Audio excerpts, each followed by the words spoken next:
बोलता। भारत धर्मनिरपेक्ष नहीं है, भारत पंथ निरपेक्ष है। भारत में सबको अपनी मान्यताओं की स्वतंत्रता है, भारत में अपने अपने अपने रीति रिवाज मनाने की स्वतंत्रता है, अपने परंपरा की स्वतंत्रता है, लेकिन भारत धर्मनिरपेक्ष नहीं है। इसलिए अब समय आ गया है कि भारत में प्राइमरी एजुकेशन खासतौर पे इसका पूरी तरीके से भारतीयकरण किया जाए। और मुझे बड़ी खुशी है कि कुलपति जी ने बताया कि अब तो यहां आपके विश्वविद्यालय में हिंदू स्टडी के ऊपर कोर्स भी शुरू हो रहा है, पीजी में भी आ रहा है, एमए में भी आ रहा है। लेकिन इसका प्राइमरी से इसकी स्टार्टिंग करना जरूरी है, प्राइमरी से इसको पढ़ाना बहुत जरूरी है।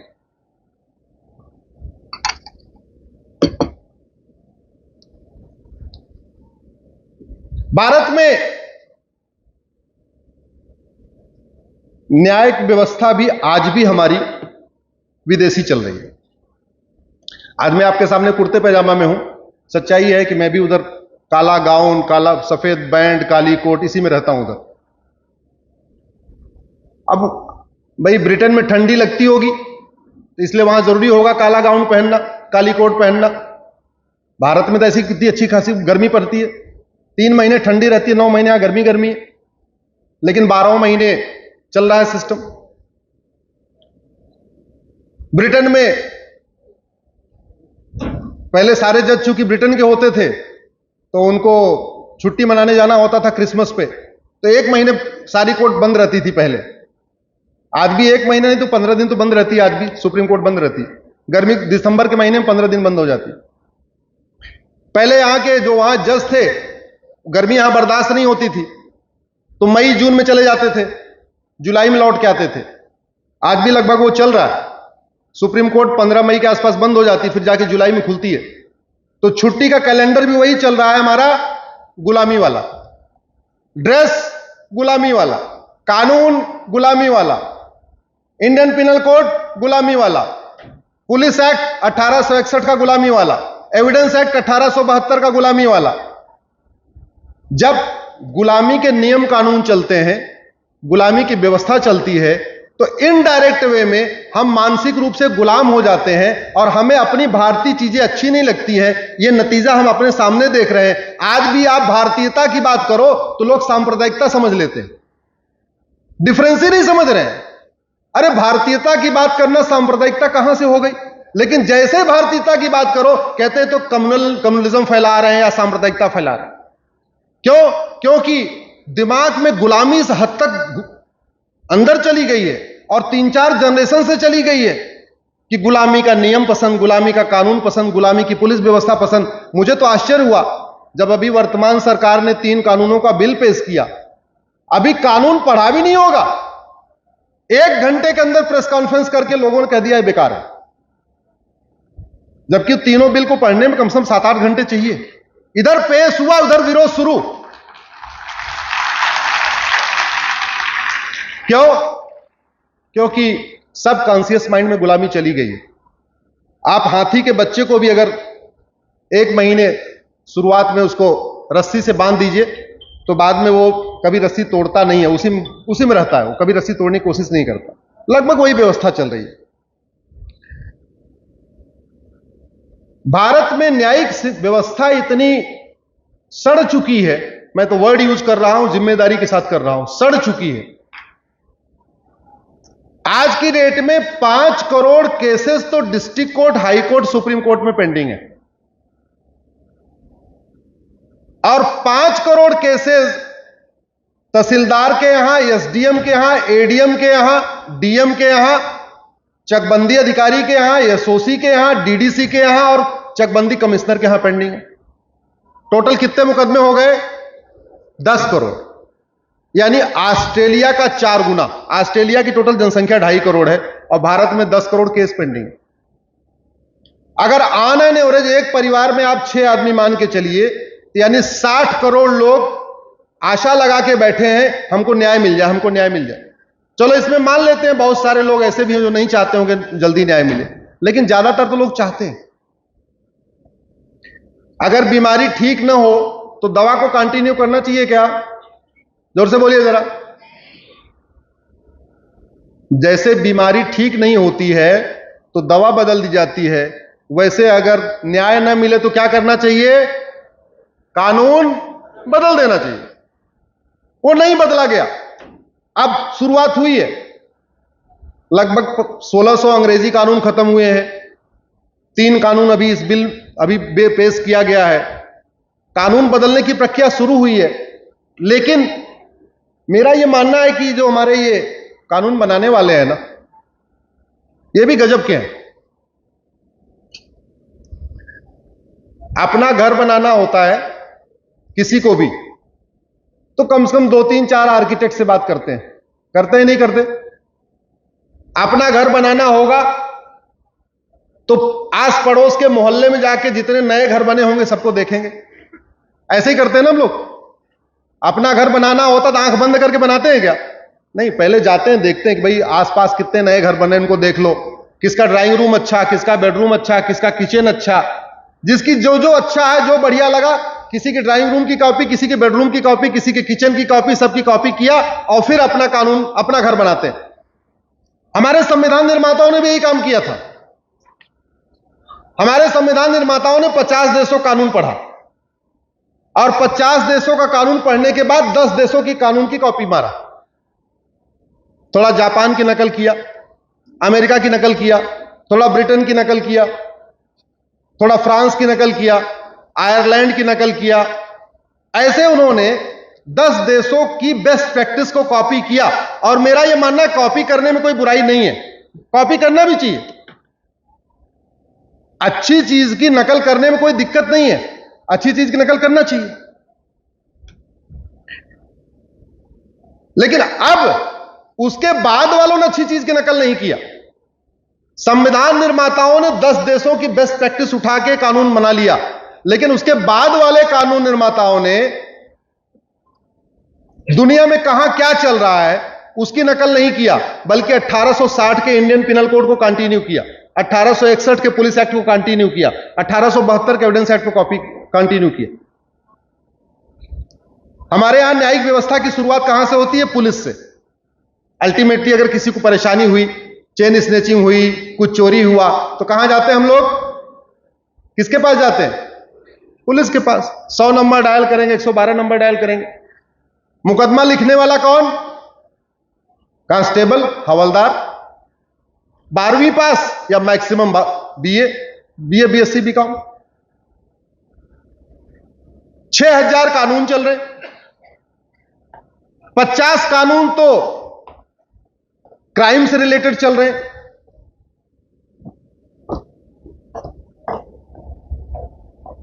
50 कानून तो क्राइम से रिलेटेड चल रहे। अब हम ये आशा करते हैं कि वो हवलदार उन 50 कानूनों का एक्सपर्ट हो जाए और जैसे ही हम कंप्लेन दें तो वो देख ले, अच्छा आईटी एक्ट का ये सेक्शन लगेगा, इसका ये सेक्शन लगेगा, इसका ये सेक्शन लगेगा, इसका ये सेक्शन लगेगा। कैसे कर सकता भाई? कर ही नहीं सकता। इसका तरीका अमेरिका वालों ने निकाला। अमेरिका वालों ने करप्शन और क्राइम के सारे कानूनों को मर्ज करके एक किताब बना दिया, उसको कहते हैं फेडरल पिनल कोड। उसमें 123 चैप्टर डाल दिए, चैप्टर 1, चैप्टर 2, चैप्टर 3, चैप्टर 4। घूसखोरी, जमाखोरी, मिलावटखोरी, कालाबाजारी, नशा तस्करी, मानव तस्करी, ये सारा उसी एक में। तो वहां के कांस्टेबल के लिए एफआईआर लिखना आसान है, सीधे इंडेक्स खोलता है और चैप्टर वाइज जाता है, आपकी कंप्लेन पढ़ता गया, चैप्टर वाइज देखता गया, चैप्टर वाइज देखता गया और चैप्टर में से उठा उठा के धारा लिखता चला गया। हमारे यहां क्या है? 50 कानून तो चोरी का अलग है, रेप का अलग, पॉक्सो अलग है, थ्रेटनिंग का अलग है, किडनैपिंग का अलग है, मर्डर का अलग है। वो बेचारा एक पन्ने की कंप्लेन को देखता, अच्छा पहले लाइन में ये लिखा हुआ है, ये वाला कानून, दूसरी लाइन में ये लिखा है, ये वाला कानून, तीसरी में ये लिखा है, ये वाला कानून। अब मुकदमा लिखने वाला कौन? हवलदार, 12वीं पास। जांच अधिकारी कौन? Sub inspector, BA. अब 12वीं पास जो उसने मुकदमा लिखा, उसको बैठ के डिस्ट्रिक्ट कोर्ट के जज अपना दिमाग लगा रहे हैं।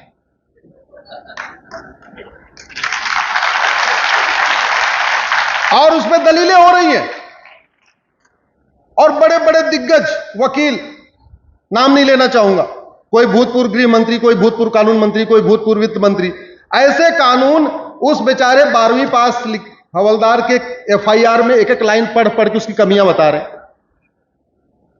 डिस्ट्रिक्ट कोर्ट से निपट गया, हाई कोर्ट गया।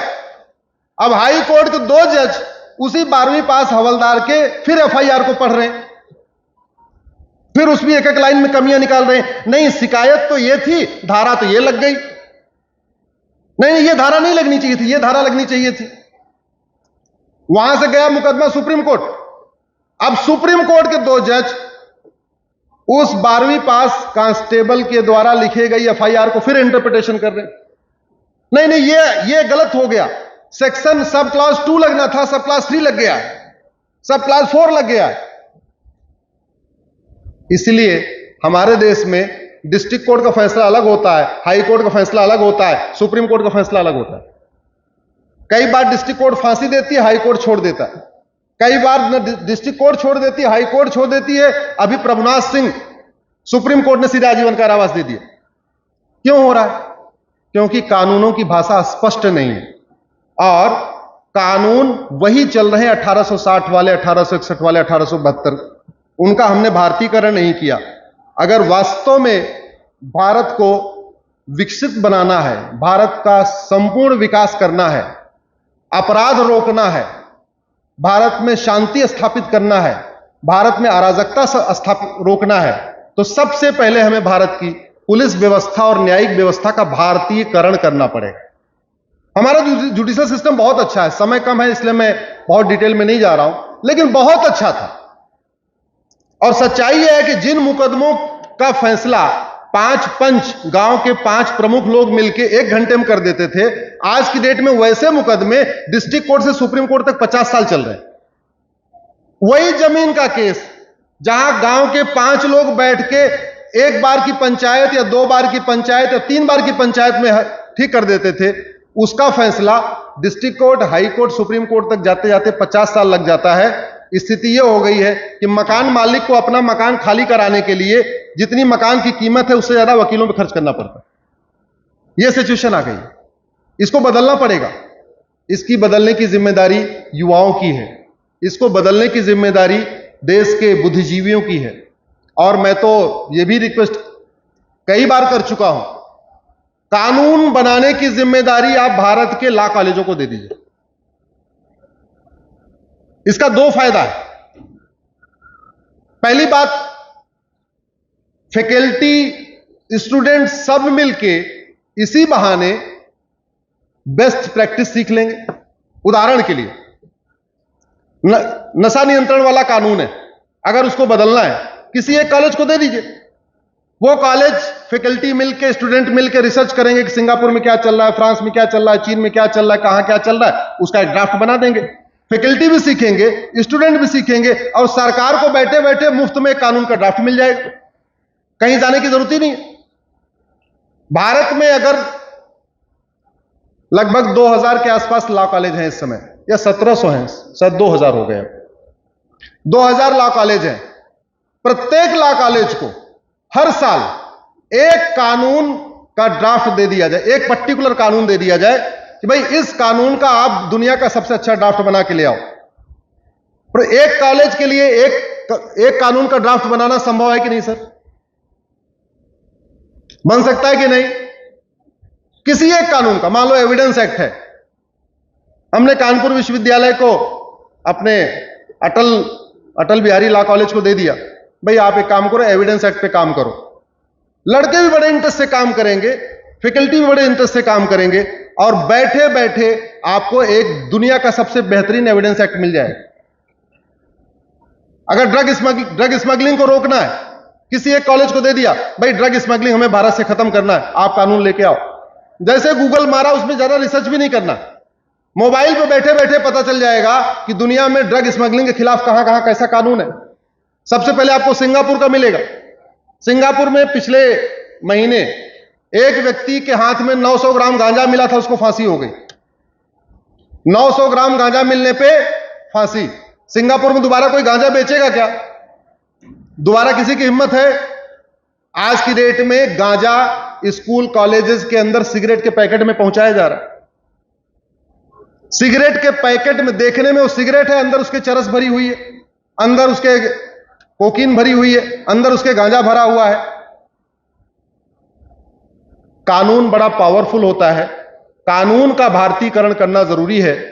और मेरा यह मानना है कि जैसे कुम्हार 2 हाथ लगाता है बर्तन को बनाने में, एक हाथ अंदर एक हाथ बाहर। अंदर वाला हाथ आप लोग हैं, आप गुरुजन हैं। अंदर का हाथ मतलब शिक्षा व्यवस्था और ऊपर वाला हाथ मतलब कानून व्यवस्था। जिस देश में शिक्षा व्यवस्था अंदर से बढ़िया संस्कार दे रही है और कानून ऐसा है कि संस्कार तोड़ने वाले को तुरंत सजा दे रही है, वो देश देखते देखते 50 साल में विकसित हो गए।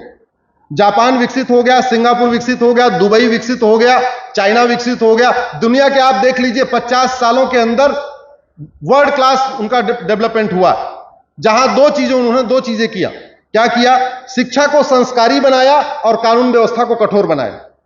शिक्षा ऐसी किया कि लोग रेड लाइट न तोड़े और कानून ऐसा किया कि एक बार अगर रेड लाइट तोड़ दिया तो जिंदगी में कभी दोबारा जरूरत नहीं करेंगे रेड लाइट तोड़ने की। शिक्षा ऐसी किया अपराध न करें, कानून ऐसा किया अगर अपराध किया फिर गए, फिर कोई नहीं बचा सकता।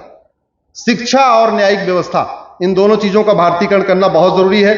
आपने हमें बुलाया, आपने हमें सुना, आप सबको धन्यवाद देता हूं, आभार व्यक्त करता हूं, सभी गुरुजन को प्रणाम करता हूं। भारत माता की, भारत माता की। वीके न्यूज, राष्ट्र के नाम।